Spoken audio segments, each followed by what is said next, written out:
Welcome to Living a Good Life. I'm Brad Fain, and today I'm here with our Superintendent of Humboldt Unified School Districts.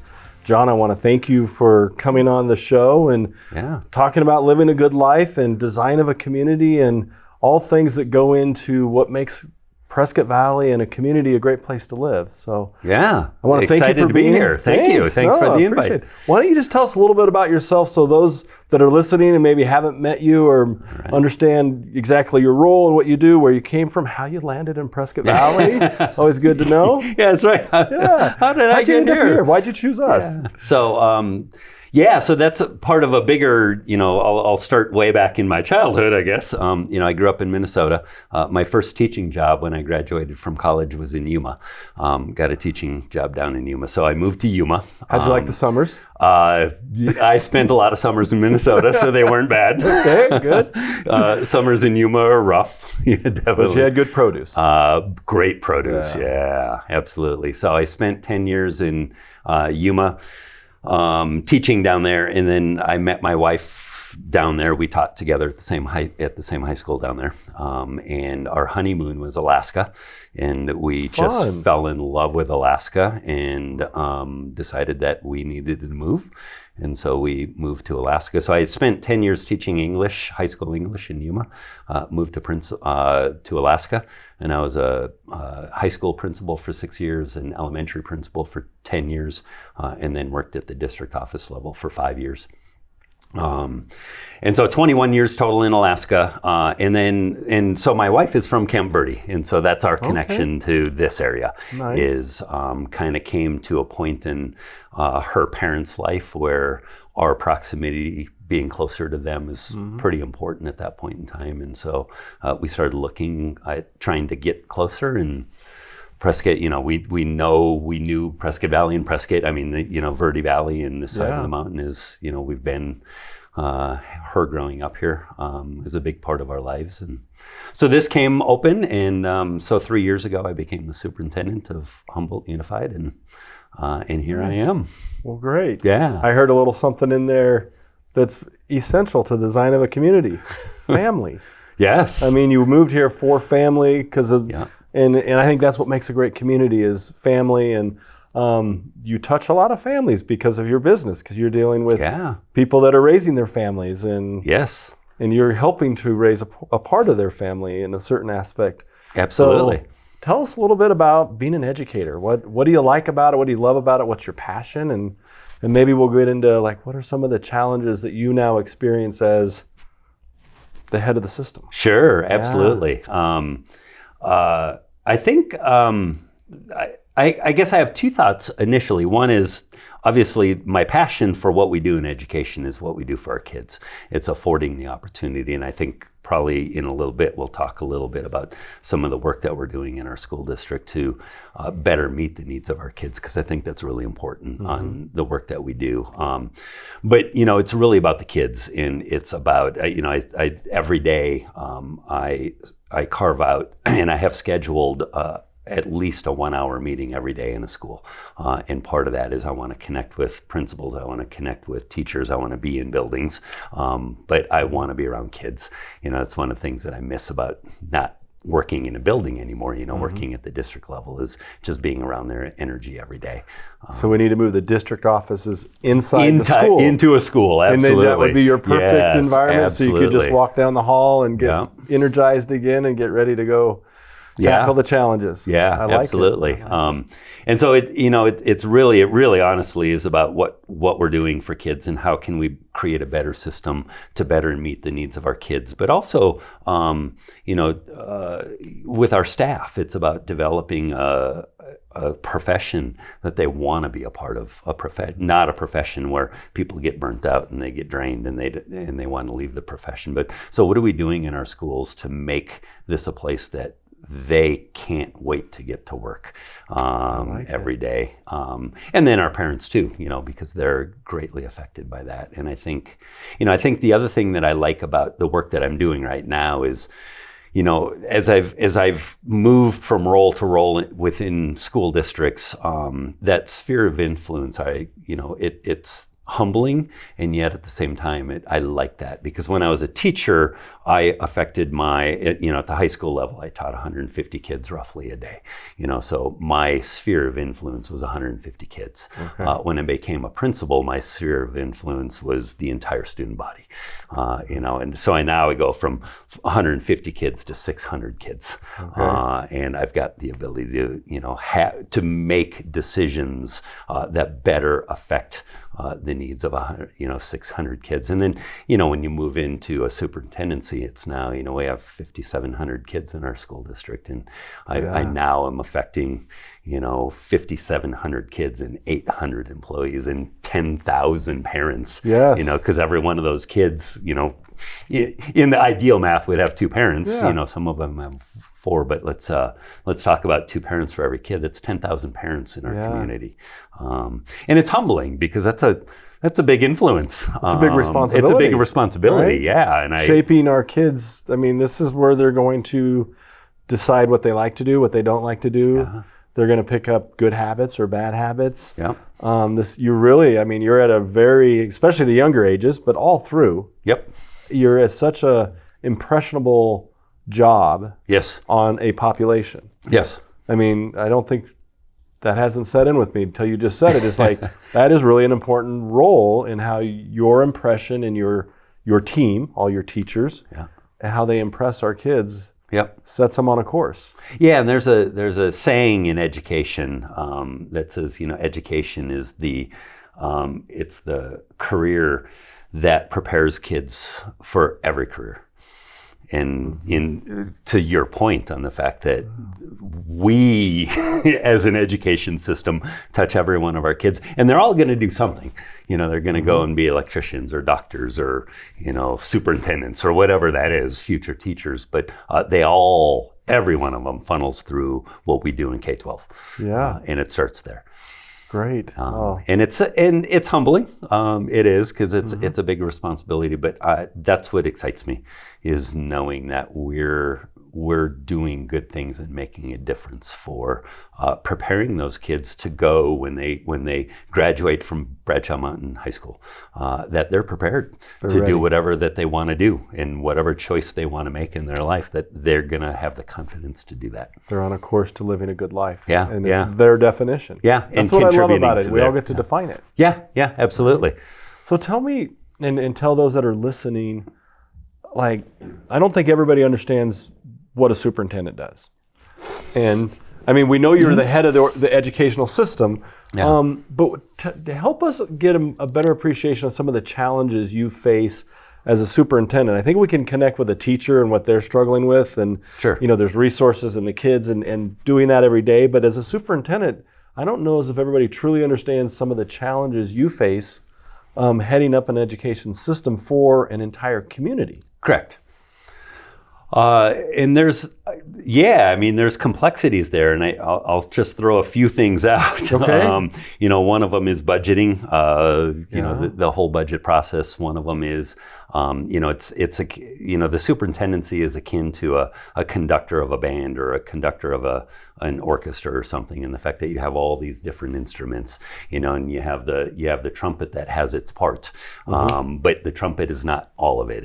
It's how you blend the trumpet in with the trombones and the piccolos and all of that stuff, and that's the conductor that brings all that stuff together. And in a school district, we've got 300 individual classrooms with individual classroom teachers, and another 350 support people who do all of that. And then you've got the buildings. You've got Bradshaw Mountain Middle School, you've got Glassford Hill Middle School, you've got Granville Elementary School. You've got each one of these that are its own community within its own right, and you've got the parents and the teachers within that, and we've got buildings that have some autonomy, like a trumpet, but that they are also part of 10 schools that encompass HUSD. And so a big part of my role is managing and facilitating and making sure that what's happening in 10 buildings is consistent, that regardless of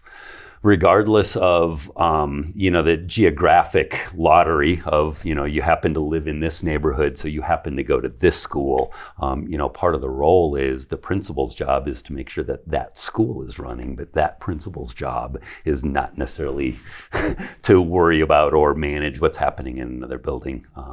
And so it's just, I want to make sure that regardless of what school kids go to because of where they happen to live, that they have the same opportunities. That if you're a first grade student here, you've got the same opportunities and the same good things happening to you every day as you do over here. And then managing the budget piece of that and, allocating, we get a finite number of dollars coming in from the state, and we got to figure out what that looks like. And, that's a big part of what we do at the district level is figuring out, it's opportunity costs. We can't do everything because we don't have all that money. And so it's making those decisions that affect all 10 of our schools and 10,000 parents and 5,000 kids. Well, let's talk for a minute about the kids. As long as we have a thriving community, we have kids running around, they're going to show up at a school. Yes. Right? It's just what we do. I remember when I was like, get on the bus, you go to school. Yep. So that part's kind of easy. They come, whether you're ready or not. Yes. The challenging part that I want to get to is the teachers.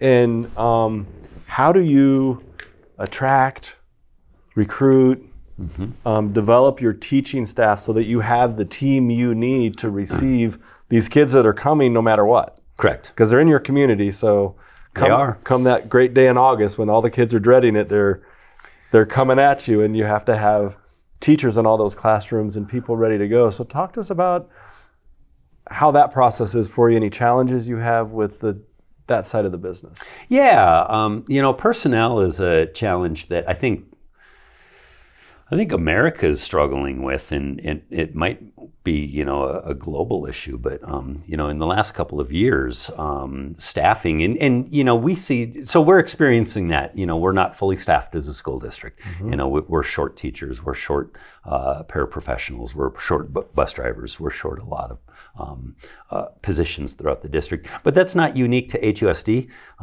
That's our reality in, across education, but also, I walk around in our community, and about any restaurant, store, anywhere I go, almost every one of them has a help wanted sign. Because I think part of our reality right now as a society is we're just short workers. Where'd they all go? And that's, where'd they all go? So an interesting side note, but related to that, is I was reading an article that really kind of resonated with me. It made a lot of sense that, we've got obviously the last couple of years have been really hard. And the theory of that article was that we've got a number of what turns out to be some older people who have the means to retire, but a big chunk of it is younger people who we went through an experience as a world that made people stop and think about the importance of a life worth living, about what life do I want to be living, and that we have a generation that has the means, the financial means, to be able to just step away for a while and say, what, I don't know if that's what I want to keep doing because I'm dissatisfied, or it was this world, whatever happened to us, it made me stop and think, and that we've got a group of people in our society that just took an opportunity to step away and say, I'm just going to rethink what I want to do in my life. And I think at some point they're going to come back, and teachers are, we're filling positions, and it's happening. But I just found that a really interesting scenario on some possibility on, so what did happen? Why is that? It was definitely, I don't know if you call it a gut check, but it was definitely a reset for a lot of the world. Like, what are we doing? Is this the way we should be doing it? I can't believe that here we are a few years past it and things haven't smoothed back out. And it's like, well, this wasn't broken before. And nothing broke, really. It just all stopped. Yes. That was the breakage, was a stop. But you would think when you start it back up, it would just start, and it hasn't. And so it's really interesting to see how that has impacted the community, how it impacts everything we do. To your point, you walk down any street, and there's a help wanted sign. There's multiple of them. You talk to any business owner, and they're like, biggest challenge I have is recruiting people. Yep. And we have that same thing, going back to your question then is, so how do you recruit and how do you attract and how do you retain? And I think, a big part of that is what I said earlier is, what I'm trying to do in our school district is create a system that better meets the needs of our students and our families. I think there's some reform that can and should be happening in education, and that's what we're trying to address is how do we better prepare our kids for the future that they're going into, that as we've experienced in our lives, that the future, 10 years from now, we can't predict entirely what that's going to look like. And that's different from 100 years ago when you were able to predict 10 years and things aren't going to change a whole lot. Yeah. And so how are we changing our system to better meet that? But then, and that's on the student and the family side of things. Part of that too is on our employee side of things. Is if we're rethinking what an educational experience looks like and feels like for our students, that also includes redefining what that feels like for our staff. Yeah. And so how do we create a system that better meets the needs of our kids and creates a system where, like I said, my goal is to create a system where kids can't wait to get to school and staff can't wait to get back to work because it's the highlight of their day. And I think that's a big part of that attract and retain piece is, so what are we doing to make staff feel valued? What are we doing so that they walk into their jobs and there's a satisfaction there? Because there's a lot of studies out there on why people leave their jobs, not just education, but in general across all sectors, why people lose their jobs, and salary is not number one. They're not happy. They're not happy. And that comes down to they don't maybe not like their boss. They don't like the people that they work with. They don't like the working conditions. They don't have a sense of value or purpose in their job. So I like where you went, sorry, but when you said we have to rethink things. And I think when you think of a community, communities don't necessarily stop to rethink either. No. Like how a community is just evolving and going, and every now and then we all need to just stop and rethink this. Yes. Like how's our community coming together? Are we coming together supporting each other in like what you're trying to do, create this, like this is an exciting community. I want people to be excited to live here. I want people to be excited to have their weekends here and live. But it's that rethinking. Yes. And how we rethink it. And I like where you went with that because we don't do that enough. And just hit the pause button. Yeah. Don't stop, but just rethink things. And I like the energy you're bringing through your school system and what you're trying to create there. Yeah, thank you.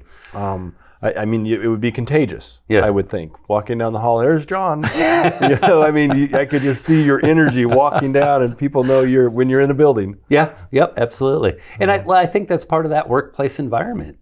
Absolutely is because to a certain extent there's leadership from the top down, and if you see your leader moping around hallways and is grumbling and angry or sullen all the time, do you really want to work there? Well, and you touched on a thing about being happy. Yes. And I've been reading a book and it's talking about being happy, and talking about how your brain kind of, in a way, fights that. And it's not. It's like because of the way society has developed and grown. It's not just a U.S. cultural thing. It's worldwide. It's just the way society is. And it's also the way your brain is hardwired to protect you. Yes. And what's interesting, and I thought about this for a lot, he said, we're all born happy. And then from there, we start having life experiences that shape our future. Yeah. And people, unfortunately, a lot of people are unhappy. Yes. And what I liked what you touched on is how do you create that happiness so people are excited to be there, the kids are excited, the teachers are excited, but it all goes back to why do they leave an employer? Because they're not happy, not necessarily because of the pay. Yes. But it's happiness. Yes. And so how do you shape that? How do you tap into that part of people's brains to see the choices they have? Yes. To make themselves happy? And part of that bigger thing then is So you just talked about the fact that, so the author is saying that people are born happy and experiences kind of take that out of them. And in education, there's a speaker and author, his name is Sir Ken Robinson, and he talks a lot about education reform. And Ken Robinson says that same thing within our education system, that if you go into your typical kindergarten classroom, kindergartners have a lot of energy, and the teacher asks a question and you got every hand is up and they're all squirming because they can't, they have excitement. Yeah. But somewhere along the line, going to the senior class. Yes. And it's like, what time is it? Can I go home? And his contention is that we, like society, we have experiences that kind of, if we want to use the term, beat us down or beat us up, and we kind of change, and that we have a system that to a certain extent does that to our children. And again, that's what we're trying to address is, I want every kid from a kindergartner to a senior, they can't wait to get to school because there's learning that they want to engage in. And when that happens, teachers want to be there. When that happens with kids, that's what makes parents happy. That's what makes 10,000 people in our community happy, because my kid is excited to be in school, because as a parent, that's what we want. Yeah. And then, if parents are happy, then, it just continues to ripple throughout because then they go to their jobs and they're affecting the rest of the people in the community. So let me try this on with you. It all starts with an emotion. So internally we have emotions, and those emotions drive our thought and what comes out of our mouth. Sure. And so if you can create a mood in your schools, in your buildings, in your district office that produces the right emotion, yes, then you get the effect that you're looking for. Yes. And I would say that would be like in the design of a community, of which a school is a major part of a community. I mean, it's huge. Yes. It may not be the biggest organization, but it's probably got the biggest impact. When you just did your math of students, teachers, parents, yes, right? You're a big chunk of our community. Yeah. How do we, as a community, then, in the design of it, create that emotion? Yes. That then produces that thought that moves the community forward in a positive way. Yes. And because that can go either way. Yeah. It starts with an emotion. You can have a negative emotion. That your brain could say, here's school again. Yep. I got to be the senior. Yep. Oh, man, I got 6 more months and I'm out of this jail. Yeah. Right? Or whatever their thought is in their head, but that's their mood then. Yep. That's the emotion was inside them. Yeah. That they didn't have that happiness experience in school. So now it's about getting out. Yep. And getting away, or it could be driven from the community. Yep. How many kids, you probably see it, just say, I can't wait till I get out of here. And it's not here as the school, it's here as the community. Yes. Yeah. And I'm leaving, I'm going to school, I'm going to college, I'm getting a job, I'm never coming back. Yep. I mean, you probably hear that more times than you're like, how do we impact that? How do you change that? Because that's not just the school, that's more of a community. Yes. Energy. How do we change that? Well, and I think it's all part of that. We all play a role, and the fact that I may not be able to, affect all of the sectors. I may not be able to affect the restaurants in our community, or I may not be able to affect a certain sector in our community, but I can affect the parts that I can affect. I can affect the education system. I can affect schools. I can affect the outlook that staff, students, and parents have. And as you said, when you do the math, we make up a third of our community, a quarter of our community. Pretty close to all of that. With people who are directly affected by what happens in the school system. And like I said, all those 10,000 parents work in our community. So if I create a culture within our school district that students are happy and parents are happy, and we create these emotions that start in a positive way, that ripples out from there. And I think, and then from there, people have to make that choice. But I think, on what they're going to do with that then. But I think that's part of leading by example. I do believe that we all have choices, and I can choose to. We all have choices. I can choose to be unhappy, or I can choose to be happy. Yeah. And if I choose to be happy, and you're choosing not to be happy, I can't make you do that. Yeah. But I also have a lot of experience that the more I choose to be happy around you, that eventually that rubs off on you at some point. You know, if you continue to choose to be unhappy, at some points I'm going to rub off on you. Or you'll move on. Or you're going to move on. Yeah. Or you would move on away from me. Like, that's exactly it. But I think that, just that repeated, the more we all make that choice, to understand that we all have that control over ourselves, and that we can control those people, not control, but we can impact those people around us.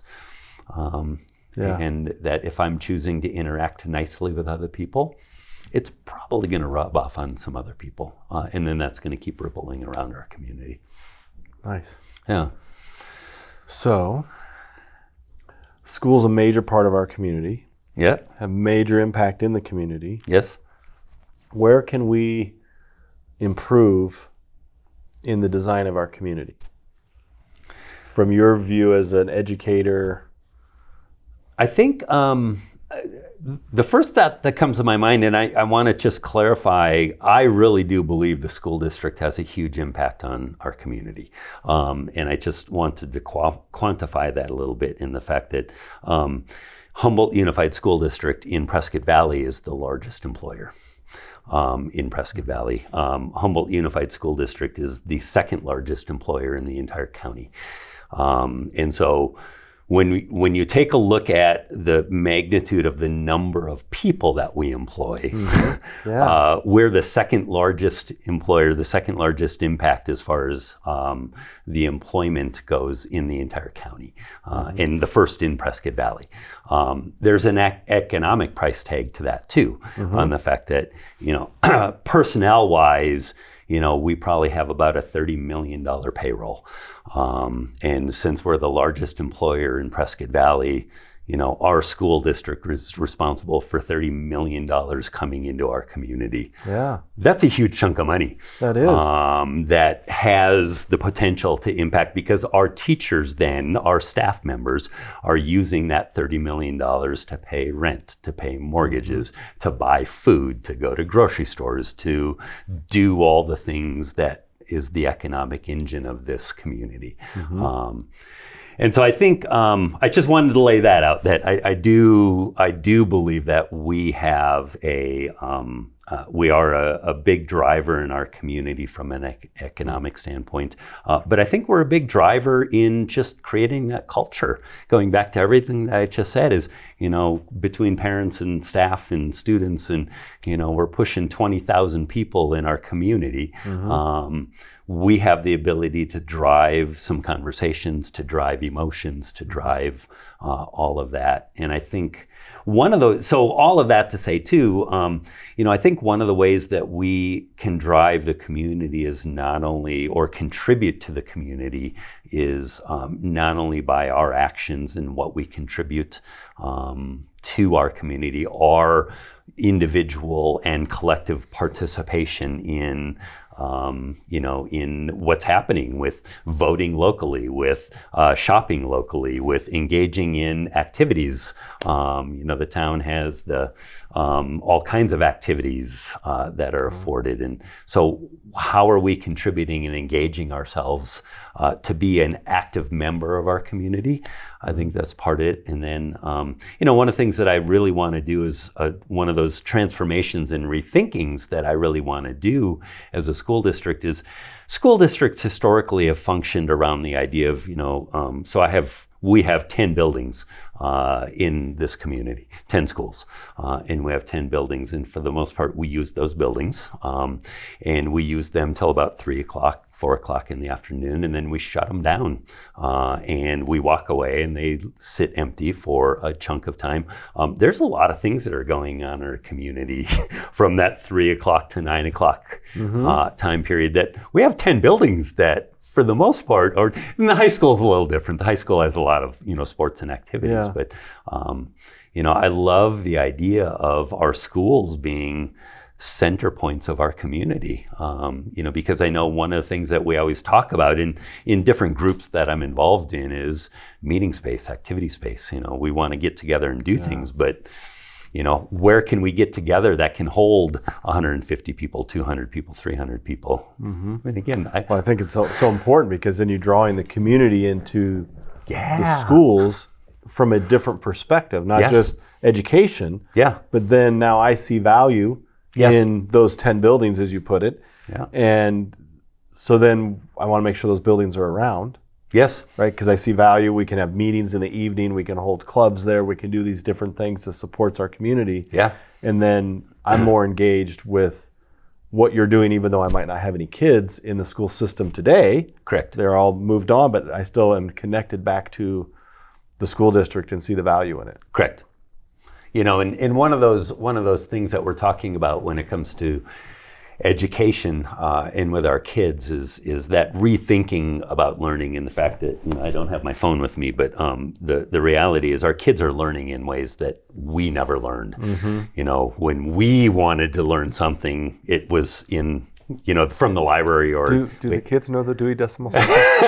Today, I just have to ask that question. Do they still know it? No. Okay. They have a different way. They have a different way, and it's called their phone, and it's called Google. But our kids are learning, whether we like it or not, and some of it is good learning that we appreciate, and some of it is learning that we're going, why are you engaging that? But it's the learning, but the point of that is that kids have access to learning in ways that we never did.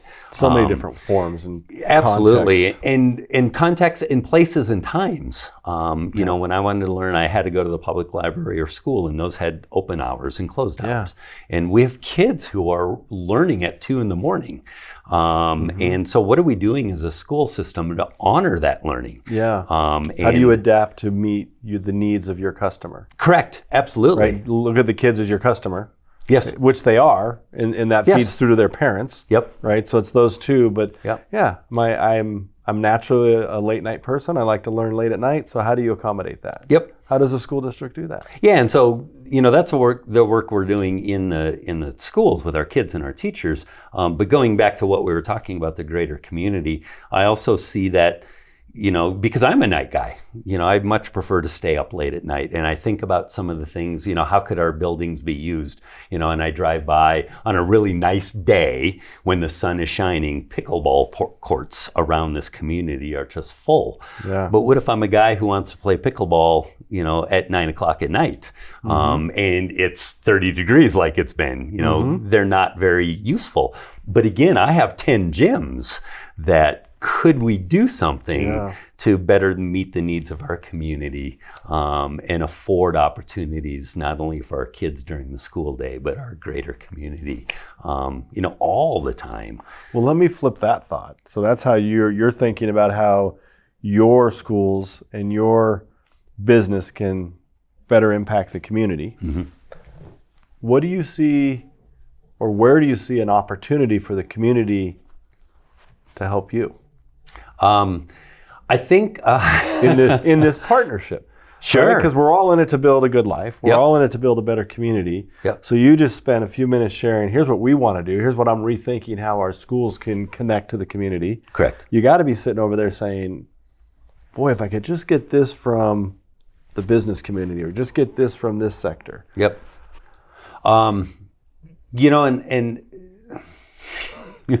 Again, there's no easy answers. There's not an easy button on any of that. But I think part of that answer is a philosophical thing on just the support of our schools, the work that we do in our schools every day. I think we do really important work, and I think part of the work that we're doing, and part of what I'm about to say, is the responsibility of the school district and us getting our messaging out and what is it that we're doing and why is it that we're doing. But I think the other side of that is I think there's a community responsibility on better understanding what the the school districts are trying to do, and that there's times where school district comes under some pretty intense pressure from people accusing us of not doing right by kids, and I would disagree with that all day long. I think we are doing right by kids, but I think that comes from a point of people not understanding. And I think we take some ownership in that, but I think our community needs to take ownership. That's part of our community is taking the time to inform yourself on what's going on in the community. So would you say the community in some areas is just unengaged with the education system, and so therefore they don't fully understand what you're doing, and that leads to that lack of like you're doing wrong by the kids in the community? Yeah. I think it's a disengagement for whatever reason. That disengagement. So how do we engage, right? How do we keep people engaged? I would say when your kids are out of school. Yeah. Yep. Right. So my kids have all moved on. So now how do I stay engaged with the school system? Yep. And how do you stay engaged? And part of that is, again, so what are we doing as a school district to make ourselves approachable, to make ourselves have that value added? That's part of our role. But and so part of that is communicating with our community on why that's important, what we do have to offer, what value we do offer. If you don't have kids in the schools, why is it still important? And what value do we add to our community, even though you may not have kids?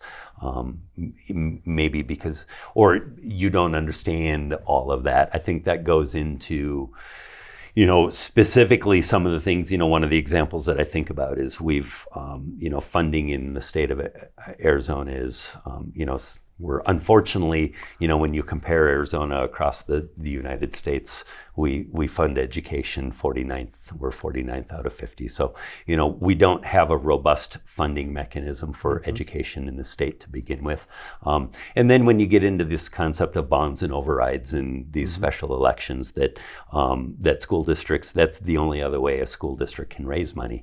And, historically, that's been part of the struggle of this community is supporting a bond or an override. A bond or an override. And the again, part of that is our greater community understanding that, if there's $1.35 a month added to your tax bill, why is that $1.35 important? What does it do not only for our students, but what does it do for you, even though you may not have any students in our district? Yeah.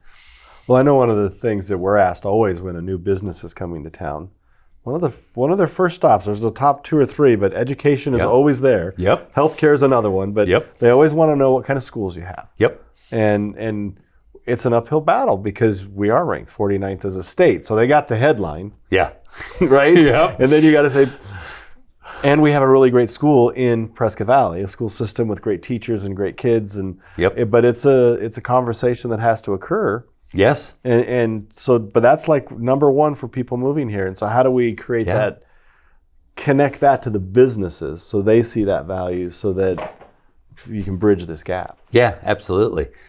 Because like you said, when you talk about a community, Prescott Valley trying to attract businesses, because that's part of an economic engine in a community is, one of the first questions that business owners look for is they know their employees that they're going to hire is going to want that, but definitely families moving in. Education is usually one of the top 2 questions. Yeah. What are your schools like? Education, healthcare, and then what's rising to the top right now is affordability. Can my employees afford to live here? Yep. And again, going back to early in our conversation, I think a fourth question that a lot of people are asking when they're looking at communities is quality of life. Yep. All of that other stuff is important, but I want to live somewhere where I can do things, where I can engage with other people in meaningful ways. And that quality of life is so important, which then again goes back to that whole interconnectedness of everything. The quality of life is based on, having good businesses that you can go to, having good activities, having good facilities, having good schools, all of that stuff. That's the circle of life, right? Yep. This is just like the circle of a community. You can't have 2 of the 3 or 2 of the 4. You got to have all 4. Yep, you do. If you're missing one, it really starts to impact. And, it does. And I think people sometimes they miss that. Like if we put all our energy in education and we let our healthcare slip, well, we're going to be in the same spot. Yes. Yep. People will be like, well, but I need good healthcare. I'm aging. Yeah. I'm at that age where I need that. Or what am I going to do when I'm not working? I spend this many hours not working. Yep. Am I going to enjoy my time here? Yeah. And are there things to do that I can engage in a meaningful way? Yeah. Exactly. And I think, that meaningful way too is, we talk a lot about that again in education and you get your baby boomers and your Gen X and your millennials and all of that stuff. And it's an interesting conversation, but one of the things that we do know about the younger generation is unlike our generation, where for the most part, the focus of our generation was you were committed to an employer and it was about doing the right thing and it was about making a living to raise your family. And, it's those old, little house on the prairie ideals that we've always lived. And the reality, and I don't think it's a bad thing, it's just the reality is the younger generation, the millennials, the Gen Zs, they don't think that way. They're not about, I want to find an employer that I can commit the next 20 years of my life because that's the right thing to do. What drives our younger generation is meaningful engagement. Yes. They want to live in communities where they can engage in a meaningful way. They want to have a job that they can feel as though they're meaningful contributors to something bigger than themselves. They don't want to go in and just grind 8 hours a day and walk away. They want purpose. And in that respect, my hat's off to them, because I think there's a lot of value in finding what your purpose is and then doing something that really drives that purpose. And I think our community needs to understand that. I think our education system needs to understand that's what our younger generation is looking for. So as we're designing and rethinking an education system, as we're designing and rethinking a community, I think those are important parts for us to remember about if we want to attract and keep people here, what are we doing to meaningfully engage them on all levels? And that goes back to choice, right? As employers and as a community, we have a choice to either engage at that level. And we work on it in our company because we've been around a long time. We started with those old roots of people stay for a long time, right? And it's evolving. But you have a choice when somebody leaves to say, well, just gave 5 years of our time to that employee to raise them and get them right where they're ready to go, and then they leave. Or you have a choice to celebrate that. Yes. And say, apparently you've gotten all you can get from us. And now you're ready to launch to the next chapter of your life and go to the next spot, and we can celebrate that.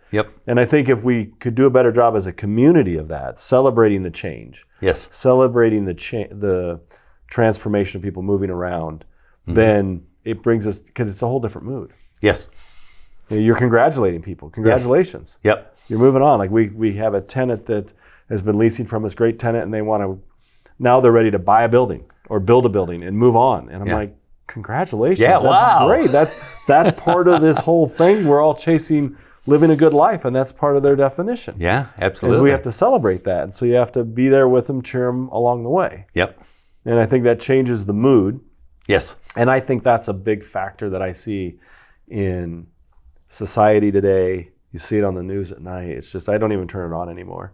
But you just see it all around you where they're just trying to create this bad, dark mood. And like I heard it last night, I walked in and somebody was accusing somebody of being a victim. I'm just like, really? On the TV? And it's like, there's not a single victim up there. They're in a bad spot, but there's no victims. But we go to that dark spot, and rather than kind of look at the upside or how can we solve this? And it's not just the solution, it's how do we get to the solution? Like once we figure out what the solution is, I still have to figure out how to do it. And one of the things that again, going to that, it's about choosing your mindset, because, you can take any situation and you can choose to view it as a negative, or you can choose to view it as a blessing. And And I think part of that as we engage with people in our community, as I engage with teachers, as I engage with parents, part of life also is understanding that things aren't going to be, puppies and rainbows and happiness and flowers. There's tension and there's challenges and there's misunderstandings that we have to get through. And I think part of that mindset going into any sort of challenging situation is choosing the mindset that I'm going to choose to assume positive intent. I'm going to choose that if I've got a misunderstanding with you or a conflict with you, I'm going to enter into this conversation assuming that you're doing things from a positive intent, that you're trying to do the best you can, and that I just don't understand where it is that you're coming from, as opposed to entering, that darn Brad, I knew he was going to do this. But how are we raised? Not by our parents or school, but just culturally, we're raised for the latter. Yeah. Right? Yep. You must be doing something to intentionally harm me. Yes. Yep. Where it could be the exact opposite. Yep. And it's about flipping that narrative. It's about flipping that mindset.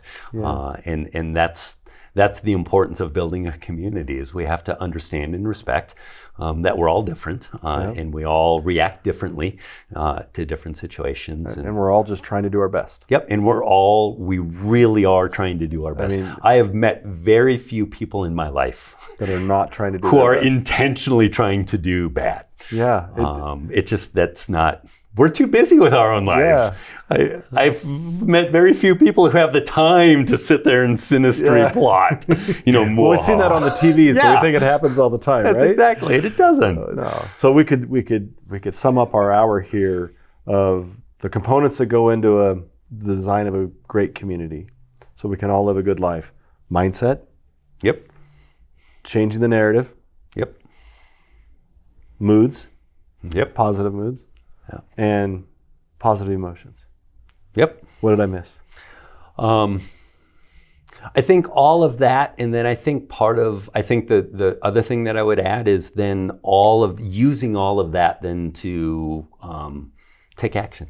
Take action. To Don't do something. Be passive. Yes. Don't be passive, because that's part of a vibrant community, is if no one's willing to do anything, then nothing's going to get done. That's right. But we need to have all of that stuff, and then we have to be willing to come together and engage in activities, or a superintendent has to be willing to open their buildings, or a business has to be open to and willing to, and the town has to be open and willing to, whatever that is. Well said. We all need to then bring those mindsets and be willing to come to the table and say, and I'm a part of this, and I want to be an active participant in making this happen. Great. Well said. Well, John, I want to thank you for joining me. Yeah, thank you. Really appreciate it. Yeah, thank you very much. Appreciate the time. Want to thank you for joining us today on Living a Good Life. Hope you enjoyed this episode.